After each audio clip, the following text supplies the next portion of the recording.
지난 시간까지 우리는 바울이 고린도 교회의 연보에 대해서 말하는 것을 보았습니다.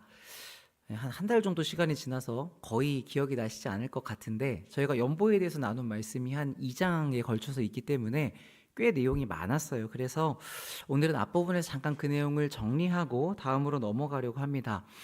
자, 우선 우리가 연보를 할 수 있다는 것, 누군가를 돕고 섬길 수 있다고 하는 것은 하나님이 주신 은혜가 있기 때문에 가능한 일이라고 했습니다.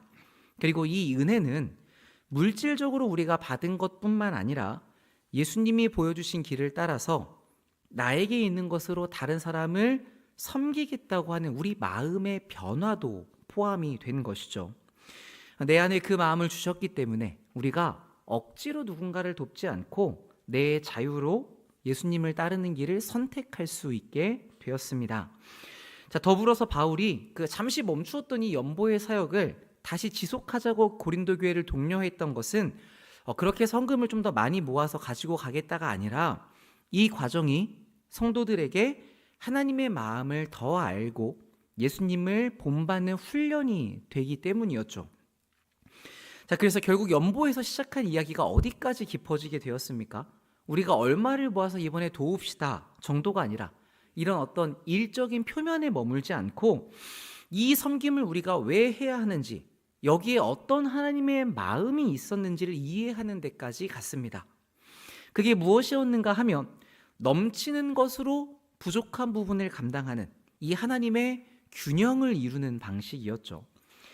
이것도, 이 균형이라는 것도 부자가 가난한 사람에게 한쪽으로 일방적으로 돕는 것이 아니라 서로가 서로에게 주고 또 받는 이런 상호작용이 계속 있게 하신 하나님의 계획이었습니다.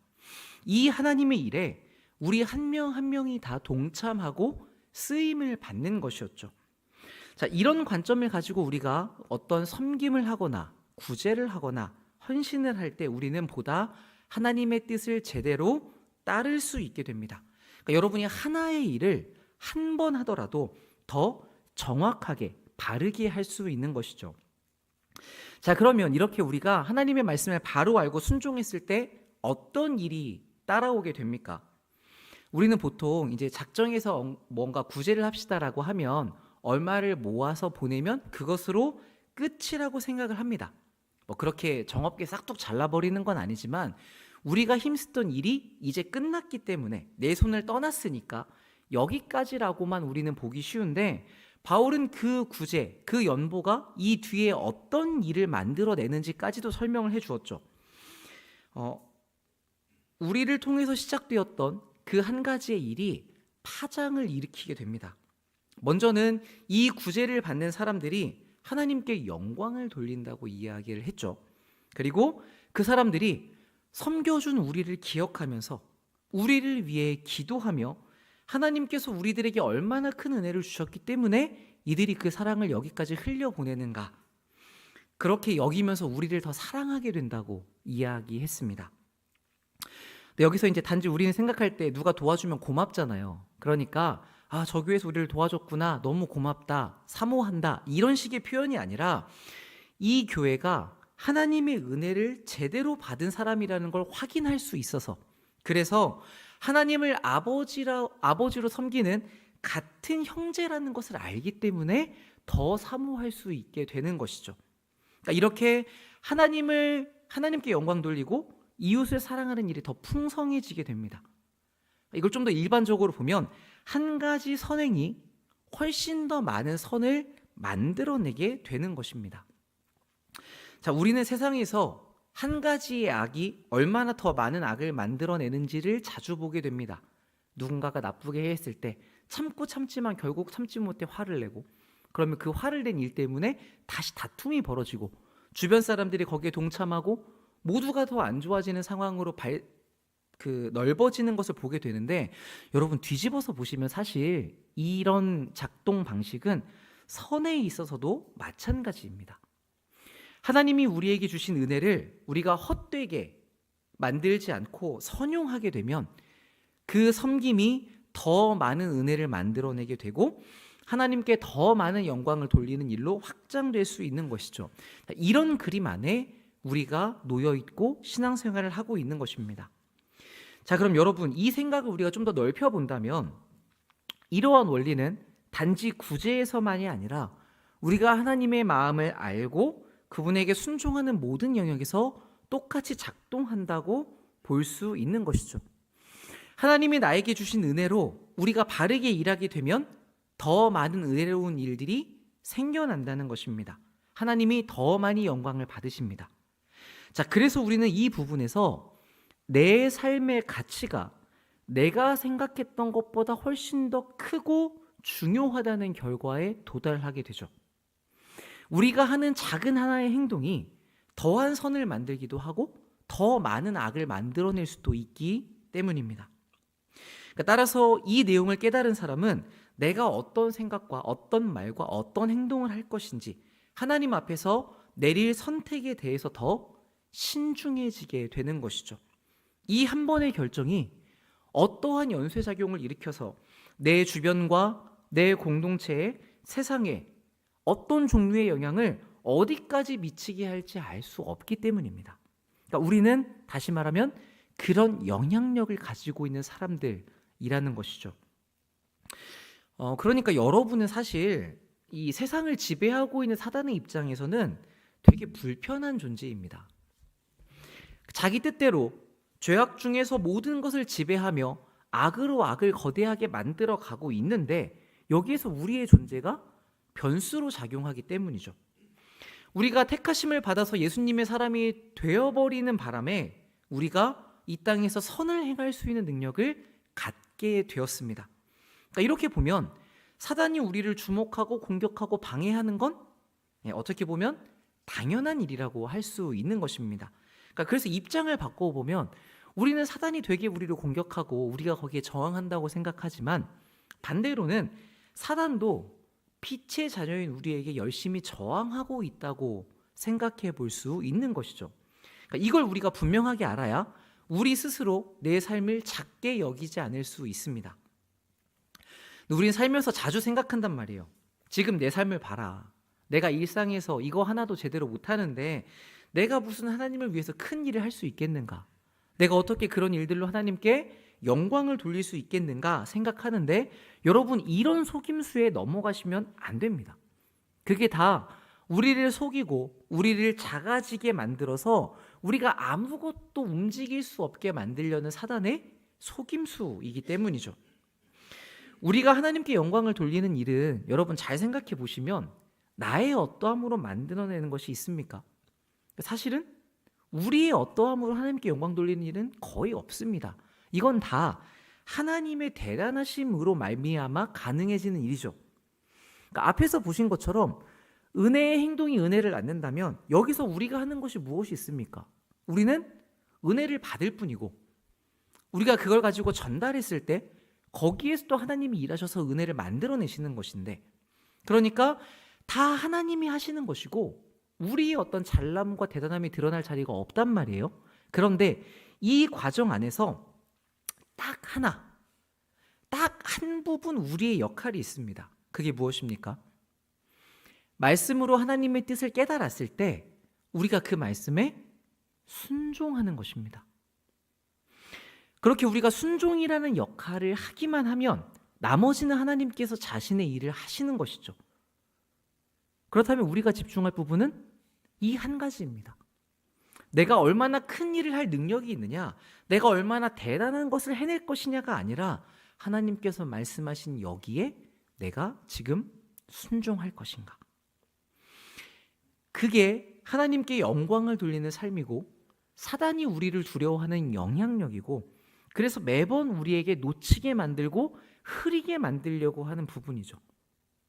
자, 그렇다면 우리는 평소 이 순종이라는 주제를 얼마나 고민하며 순종하기 위해 노력하고 있는지를 살펴볼 필요가 있습니다. 이게 핵심이기 때문에 우리가 여기에 집중을 해야 되는 것이죠. 자, 앞에서 이런 내용들을 바울이 오해가 없도록 구제라는 주제를 가지고 자기가 가지고 있었던 생각과 마음을 풀어서 설명해 주었습니다. 자, 그렇게 어떤 자신의 의도와 마음을 나누는 방법이 고린도후서 전체에 깔려 있었던 바울의 태도였죠. 자, 그런데 저는 이 일이 단지 바울이 잘 소통을 하려고 했구나 이 정도가 아니라 교회의 지체들을 향한 바울의 어떤 헌신이었다고 생각을 합니다. 여러분, 말이 안 통하는 사람과 대화를 하는 게 얼마나 답답한 것인지 이미 너무 잘 알고 계시잖아요. 그러니까 우리도 그런데 훨씬 더 성숙하고 많이 알았던 바울의 입장에서는 얼마나 더 그랬겠습니까? 지금 예수님을 향해 달려갈 길이 구말린데 그렇게 가르쳐줘도 계속 흔들리고 계속 배신하고 계속 대적하고, 야, 그러면 너희는 내가 그렇게 가르쳐줬는데 아직도 이걸 모르느냐, 이 정도에도 아직 도달하지 못했느냐, 화내고 포기할 법도 한데, 그런데 그렇게 하지 않고 그 사람들이 가지고 있는 이해의 수준까지 계속 바울이 내려가서 자기가 알고 있는 진리를 몇 번이고 참아주며 계속해서 가르쳐주고 있죠. 이 사람들이 성장하고 또 성숙하고 또 자라나서 오해 없이 알아들을 수 있는 부분에 도달할 때까지 바울은 이 일을 계속합니다. 여러분, 이게 얼마나 자기를 부인해야 되는 일인지, 정말 십자가를 지는 것처럼 어려운 일인지는 제가 따로 설명드리지 않아도 여러분 이미 잘 알고 계실 것 같습니다. 그런데 바울은 이렇게 고린도 성도들을 위해서 헌신에 가까운 그런 일들을 해냈는데 바울의 대적들은 그 노력마저도 곡해하며 공격했단 말이에요. 그게 오늘 본문의 1절 말씀에 담겨 있습니다. 1절을 보시면 너희를 대면하면 유순하고 떠나 있으면 너희에 대하여 담대한 나 바울은, 여기까지만 보시면 우리는 이 부분을 바울이 이제 자기를 소개할 때 내가 너희를 보면 얌전하고 너희를 떠나면 담대한데 라고 읽혀지기가 쉽습니다. 자, 근데 이 표현은 바울이 한 말이 아니라 바울을 대적했던 사람들이 공격했던 내용을 일부러 가지고 와서 인용하고 있는 것입니다. 바울이 고린도 교회를 방문했다가 쫓겨난 일이 있는 걸 여러분 알고 계시죠? 뭔가 잘 해보려고 했는데 이 사람들이 너무 반대해서 조용히 돌아왔습니다. 그리고 나서 바울이 너무 걱정이 돼서 세 번째 편지, 눈물의 편지를 아주 강력하게 썼죠. 이때 고린도 교회가 바울에게로 많이 돌이켰는데 대적들은 그것도 너무 보기가 싫은 겁니다. 자기 것을 빼앗기는 느낌이 드니까 싫겠죠. 그래서 공격하기를, 바울은 여기 와서는 아무 말도 못하고 돌아갔으면서 멀어지면 아주 강력하게 이야기하는 사람이다. 무슨 의미입니까? 앞에서는 말도 못하는 비겁한 사람이라는 겁니다. 예전에 청년들 사이에서 그 방구석 여포라는 말이 유행한 적이 있습니다. 그 여포는 삼국지에 나오는 아주 용맹한 장수잖아요. 근데 밖에 나와서는 그렇게 용맹하게 하지 못하고 집 안에서만 여포라는 거예요. 그러니까 뒤에서만 막 큰 소리 치는 사람들을 이제 놀리는, 조롱하는 그런 표현으로 사용이 된 건데, 마찬가지로 바울의 대적자들도 바울에게 야, 앞에서는 아무 말도 못한다 이렇게 공격을 한 겁니다. 그러면서 바울이 이렇게 앞뒤가 다른 사람이기 때문에 이 사람이 앞에서는 아무리 사도인 척을 해도 뒤에서는 육신을 따라서 세속적으로 사는 사람일 거다라고 의문을 부풀리고 공격했던 것이죠. 자, 그러니까 바울이 그 표현을 오히려 가지고 와서 여기서 사용을 합니다. 너희들이 나를 그렇게 얘기하는 면이 있던데, 그래, 그 말처럼 내가 유순한 면이고 강경한 모습이 있다고 치자. 그러면 나는 예수님이 보이신 관용을 따라 성도들을 대하겠지만, 2절 말씀, 우리를 하나님의 사람이 아니라고 헐뜯는 자들에 대해서는 내가 강경하게 대할 것이다. 그러나 너희들, 고린도 성도들, 여러분들과 같이 있을 때에는 내가 그런 모습이 나오지 않도록 좀 해주기를 부탁한다 라고 이야기하는 것이죠. 무슨 말입니까? 너희들은 나를 오해하지 말고 좀 잘하자, 이런 이야기를 하는 겁니다. 자, 그러면서 바울이 오해를 푸는 수고를 역시나 이어가는데 그게 3절 말씀입니다. 우리가 육신으로 행하나 육신에 따라 싸우지는 않는다. 그러니까 자, 바울이 지금 자기가 육신 안에서 살고 있다는 점은 인정하고 있습니다. 그러나 육신을 따라가서 살고 있지는, 싸우지는 않는다고 이야기를 하죠. 여러분, 이게 우리가 분명하게 가지고 있어야 될 인식입니다. 우리는 예수님을 믿으면서도 우리가 이전과 무엇이 달라졌는지를 잘 모릅니다. 왜냐하면 내가 어느 순간 예수님을 믿었다고 해서 갑자기 예뻐지거나 갑자기 똑똑해지거나 이렇게 바뀌지가 않기 때문이죠. 우리는 여전히 똑같은 모습으로 똑같이 밥을 먹고 똑같이 일을 하고 똑같이 잠을 자고 살아가기 때문에 내가 예수님을 믿은 게 무슨 변화를 만들었는지를 잘 알지 못합니다. 자, 그런데 그런 우리의 겉모습은 똑같지만 우리의 속사람이 완전히 달라진 것이죠. 우리의 죽어있던 영혼이 살아나게 되었고, 그래서 우리가 믿음으로 하나님을 감각할 수 있게 되었습니다. 그러니까 여러분이 하나님의 말씀을 들으면서 이게 정말 나한테 하나님께서 주신 말씀이구나 라고 받아들이는 것, 또 여러분이 기도할 때 하나님을 아버지라고 부르면서 하나님께 우리의 소원을 꺼내놓는 일, 이런 하나님과 교제할 수 있는 모든 것은 다 우리의 속사람의 변화가 일어났다는 증거이죠. 자, 그리고 그렇게 우리가 생명에 연결되고 나자 점차 우리의 삶에 실제적인 열매, 변화들이 나타나는데, 그게 무엇인가 하면 내가 세상 사람들과 똑같은 겉모습으로 살지만, 그러니까 바울의 표현으로 치면 육신 안에서 살고 있지만 이제는 육신을 따라 싸우지 않는다. 다시 말해 똑같아 보이는 행동을 하는 우리의 속사람의 작동 원리가 완전히 달라졌다는 이야기입니다.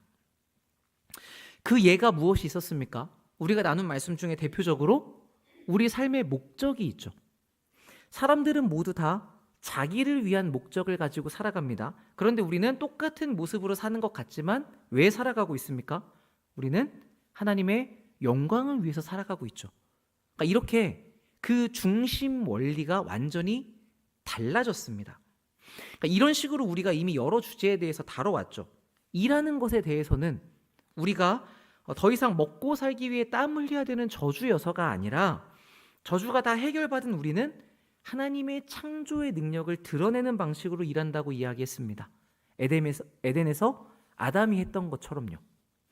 자, 물질에 관련된 부분에서도 우리가 하나님을 잘 따르기 위해서 부자가 되어야 되는가, 겸손하게 살아야 하는가가 아니라, 이런 어떤 형태의 문제가 아니라 언제든 하나님이 뜻하신 대로 곳간을 관리하는 청지기의 마음을 가지고 살아야 된다는 것을 알고 계시죠.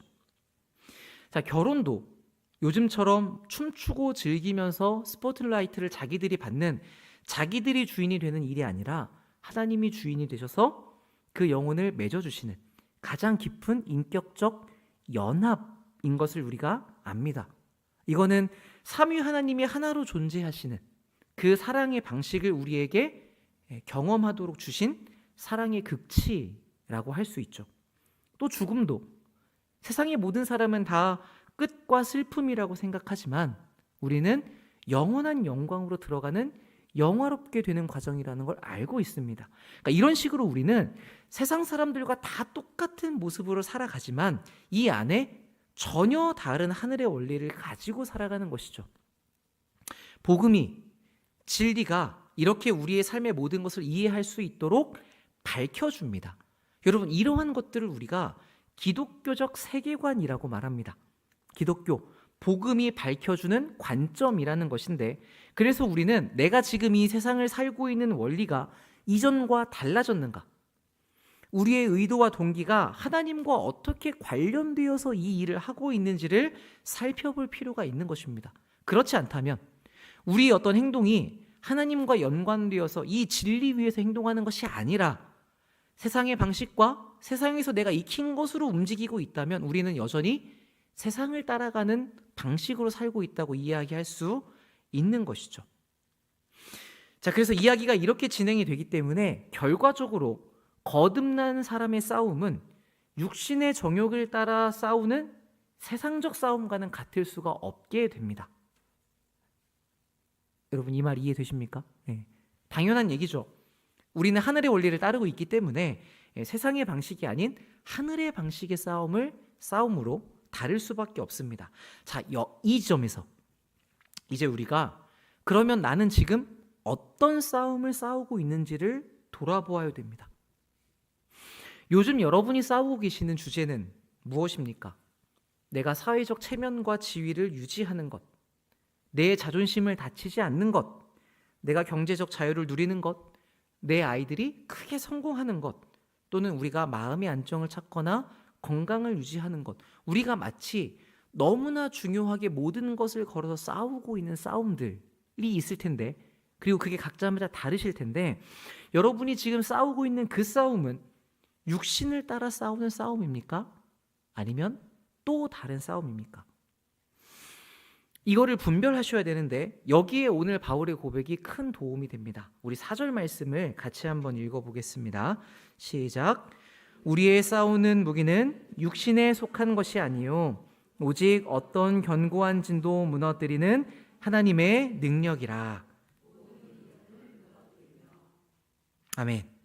자, 우리의 싸움이 육신을 따르는지 아닌지를 구별하기 위해서는 내가 지금 어떤 무기를 사용하고 있는지를 살펴보시면 도움이 됩니다. 여러분이 방금 말씀하신 그 싸움을 싸워내기 위해서 어떤 무기를 주로 사용하고 계십니까? 사람들은 보통 정보, 힘, 돈, 지식, 인맥 같은 강점으로 그걸 싸워나가려고 하기도 하고 때로는 약점을 무기로 활용해서 내가 너무 어려우니까 나를 좀 도와주고 봐달라고 그렇게 이야기를 하기도 하죠. 그런데 이런 건 다 육신에 속해 있는 싸움입니다. 반면 육신을 따라서 싸우지 않는 바울은 어떠한 견고한 요새라고 할지라도 무너뜨리는 하나님의 능력이 자신의 무기라고 이야기를 하죠. 근데 우리가 알듯이 바울은 매우 똑똑한 사람이었잖아요. 또 바울을 지지하는 세력들도 있었습니다. 12사도들도 자기 편이었고 영적 지도자들이 바울을 다 지지하고 있었는데 그런데 바울은 그런 것을 무기 삼지 않고 단지 이것만을 무기로 삼고 있다고 이야기를 합니다. 왜 그렇습니까? 바울이 싸우는 싸움이 세상적인 싸움이 아니었기 때문입니다. 육신을 따라서 자랑하거나 높아지려고 싸우는 게 아니라 더 그리스도께 가까이 가는 이 영적인 전투였기 때문이죠. 그래서 이어지는 내용에서 바울은 자기가 싸우는 싸움이 어떤 것인지를 설명합니다. 4절 뒷부분부터 보겠습니다. 모든 이론을 무너뜨리며 5절 하나님 아는 것을 대적하여 높아진 것을 다 무너뜨리고 모든 생각을 사로잡아 그리스도에게 복종하게 하니. 속사람이 변화된 우리가 싸워가야 되는 싸움이 무엇인지 바울이 여기서 명확하게 제시하고 있죠. 먼저는 잘못된 이론들을 무너뜨리는 것입니다. 사람이 하나님보다 우선되어 있는 세상의 모든 이론들, 내 생각과 감정과 내 기준이 하나님보다 먼저 되는 나의 이론들을 무너뜨려야 한다고 이야기하죠. 그런 이론들이 여러 가지 있겠지만 간단하게는 이런 것도 볼 수 있습니다. 안 좋은 일이 생기면 우리는 하나님의 재판관이 되셔서 이놈 너 잘못했지 벌을 받아라 하시는 것처럼 느껴진단 말이에요. 그러니까 이런 식의 공포는 우리가 하나님께 가까이 하지 못하도록 만듭니다. 그러니까 이렇게 하나님과 이간질시키는 잘못된 이론들은 무너뜨려야 한다는 것이죠. 우리가 아는 것처럼 징계도 사랑으로부터 나오는 것이니까요. 자, 두 번째, 하나님 아는 것을 대적하여 스스로를 높이는 것들을 다 무너뜨려야 합니다. 자, 이 설명의 구도가 참 재미있는데 하나님을 아는 걸 대적하는 건 전부 다 뭐라고 얘기해요? 스스로를 높이는 것이라고 이야기를 합니다. 그러니까 반대로 보면 하나님을 아는 사람은 겸손해진다고 이야기하는 것이죠. 당연한 말일 겁니다. 무한하시고 영원하신 하나님을 우리가 조금이라도 알게 된다면 피조물인 인간이 감히 하나님 앞에서 높아질 수는 없는 일이니까요. 그런데 우리 안에는 높아진 마음이 있단 말이에요. 근데 때로는 그걸 잘 모르기도 합니다. 그리고 어떤 경우는 내 마음이 지금 높아졌구나를 알긴 아는데 그렇다고 내가 하나님을 대적하고 있다고 생각하지는 않습니다. 잠깐 내 마음이 좀 높아졌구나 이 정도죠. 그런데 바울은 지금 정확하게 그게 아니라고 이야기를 합니다. 인간은 언제나 교만하기 쉬운 존재이고 이 교만이 무엇이냐면 바로 하나님을 대적하는 일이라고 말하고 있죠. 그러니까 우리는 이 부분에 주의하면서 스스로를 높이려고 하는 것들도 다 무너뜨릴 필요가 있습니다. 자, 그렇다고 해서 이제 내가 뭘 잘해서 우리의 마음이 으쓱할 때가 있는데 이거 교만이니까 이거 잘하는 거를 무조건 아니라고 부정해야겠다 그러셔도 안 되고 또 때로는 이걸 잘할 때마다 내 마음이 높아지니까 이거 아예 안 해버려야겠다 라고 하시는 분들도 있는데 이것도 좋지 않은 방향입니다. 다 우리가 은혜 가운데서 행해야 되죠. 여러분이 받은 모든 달란트와 모든 잘하시는 것을 우리가 선용할 수 있습니다. 다만 그때 내가 이걸 잘할 수 있는 모든 것이 하나님께로부터 나온 것이라는, 내가 값없이 받은 은혜라는 것을 잊지 않으시면 됩니다. 그러면 우리는 그 자리에서도 모든 사람들이 인정해주는 칭찬으로 하나님을 높일 수 있게 되니까요.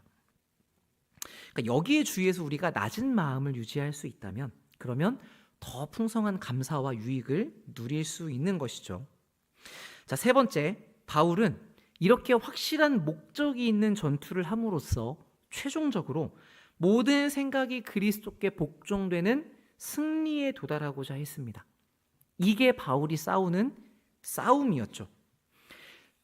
그 자기의 대적들처럼 인기를 얻으려고 말을 퍼뜨리고 자기의 오름을 유지하려고 뭔가 파벌을 만드는 이런 세상적인 싸움이 전혀 아니었습니다. 자, 그러면 이제 우리가 싸우고 있던 그 싸움과 이 바울이 말한 싸움이 어떤 차이가 있는지를 한번 생각해 보시고, 이 방향이 맞다는 생각이 드시면 우리도 싸움의 목표를 이쪽으로 바꾸시면 좋을 것 같습니다. 자, 그럼 우리는 우선 모든 생각을 복종시키는 일을 나에게 먼저 이루기 위해서 노력해야겠죠. 우리 안에도 그리스도를 따르지 않는 생각들이 많이 있으니까요. 자, 그래서 우리가 이 부분에 주의하고 자기의 마음을 살펴보고 하나님을 더 알고 하나님께로 가까이 가자라는 말씀을 우리가 많이 나누어 왔습니다, 지금까지. 자, 그런데 오늘 바울은 거기서 조금 더 나아갑니다. 내가 그런 사람이 되는 것뿐만이 아니라 5절 뒷부분과 6절을 이어서 보시면 모든 생각을 사로잡아 그리스도에게 복종하게 하니 너희의 복종이 온전하게 될 때에 모든 복종하지 않는 것을 벌하려고 준비하는 중에 있다. 자, 바울은 지금 교회의 지체들, 성도들의 모든 생각이 그리스도께 사로잡히게 하는 것에 목적을 두고 있었습니다. 나만이 아니라 우리 모든 지체가 그리스도 안으로 들어가는 일이죠. 그래서 우리식으로 표현하면 여러분들이 다 그리스도께 온전하게 복종하게 될 때, 그때 모든 복종하지 않는 것, 즉 복음을 대적하는 악한 세력들이 받을 벌이 준비되어 있다고 이야기합니다. 얼핏 들으면 이제 마치 여기 안에 들지 못하면 벌을 받게 될 것인가 이렇게 무서운 말처럼 들리지만, 사실 여러분 이 안에는 지금 어떤 내용이 녹아 있어요? 성도들이 다 온전하게 될 때까지 기다리고 있는 이 바울의 관용이 보이죠. 그러니까 바울이 지금 계속해서 고린도 성도들을 너희라고 부릅니다. 그러면서 대적자들과 고린도 성도들을 구분짓고 성도들을 향해서 너희는 우리 편이다, 우리는 같은 편이다라는 이야기를 지속적으로 하고 있는 것이죠. 그래서 결국 7절과 같이 이 성도들을 교훈합니다. 너희는 외모만 보는도다. 만일 사람이 자기가 그리스도에게 속한 줄을 믿을진대 자기가 그리스도에게 속한 것 같이 우리도 그러한 줄을 자기 속으로 다시 생각할 것이라. 겉으로만 판단하지 말라고 바울이 가르쳐주고 있죠.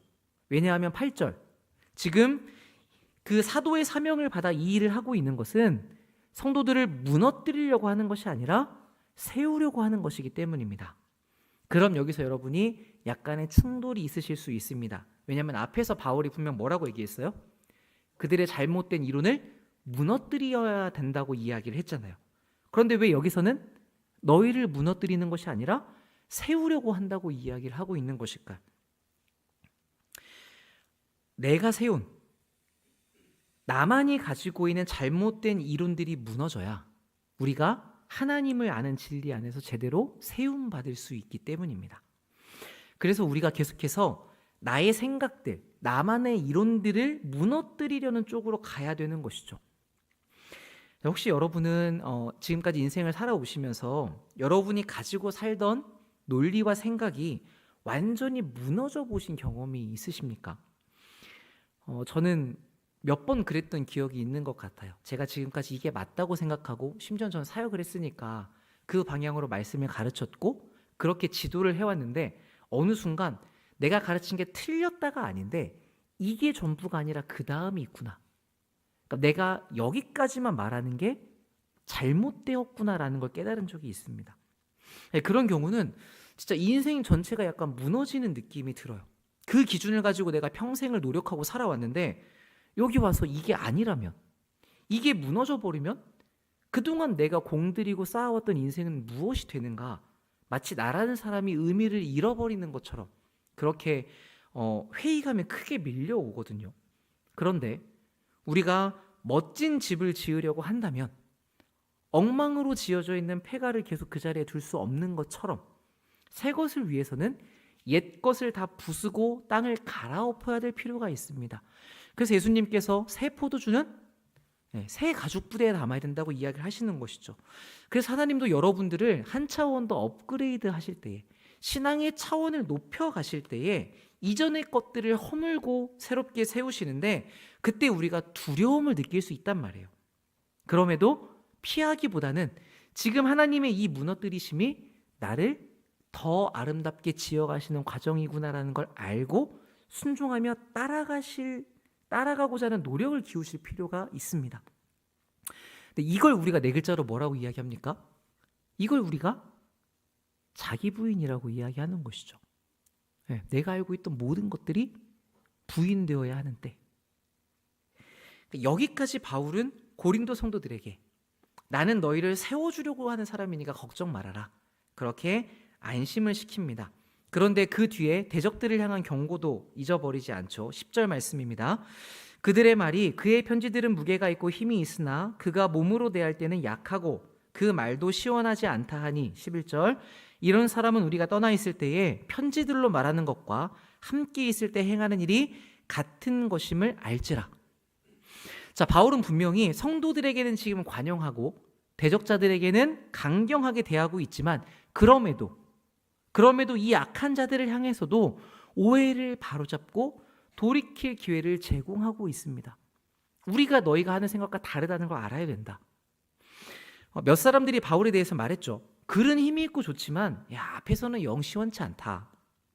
자, 이건 보기에 별로 리더 같은 느낌이 안 든다.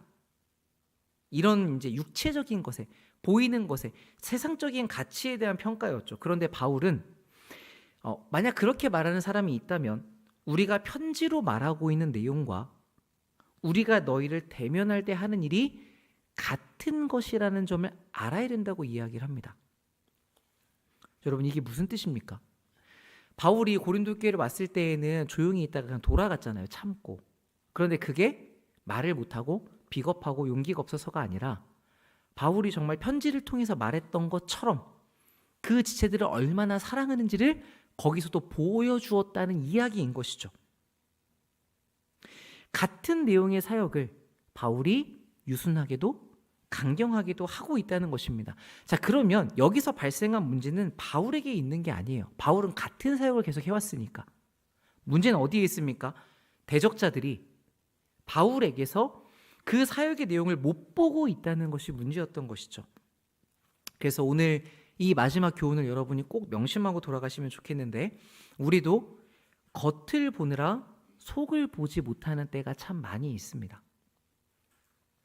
더 정확히는 하나님이 하신 말씀을 따라서 이야기하자면, 하나님은 중심을 보시지만 우리는 외모를 보는 사람들이기 때문에 우리가 그 속을 알아채는 경우는 거의 없다고 생각하는 게 더 맞을 겁니다.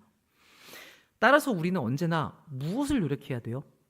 우리의 겉모습을 가진 판단이 아니라 상대방의 마음을 읽어내기 위해서 노력을 해야 하죠.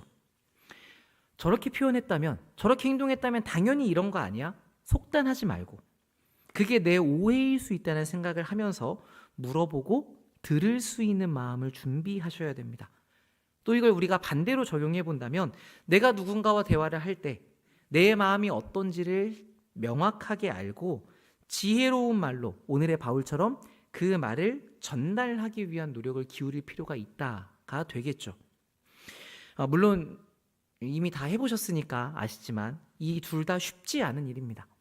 그러나 그래서 우리가 이것을 내가 싸워가야 될 싸움으로 정하는 것이 필요하죠. 바울은 자신의 싸움을 모든 생각을 사로잡아 그리스도께 복종시키는 것이라고 했습니다. 그러니까 우리도 우리의 그 널뛰는 생각을 다 그리스도께 사로잡아 와야 합니다.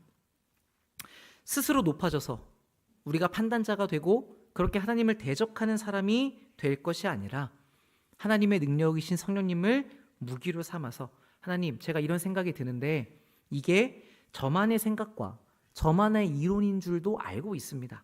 그러니 성령님께서 이것을 무너뜨려 주시고 이럴 때 예수님이라면 어떻게 하셨을지를 가르쳐 주시옵소서.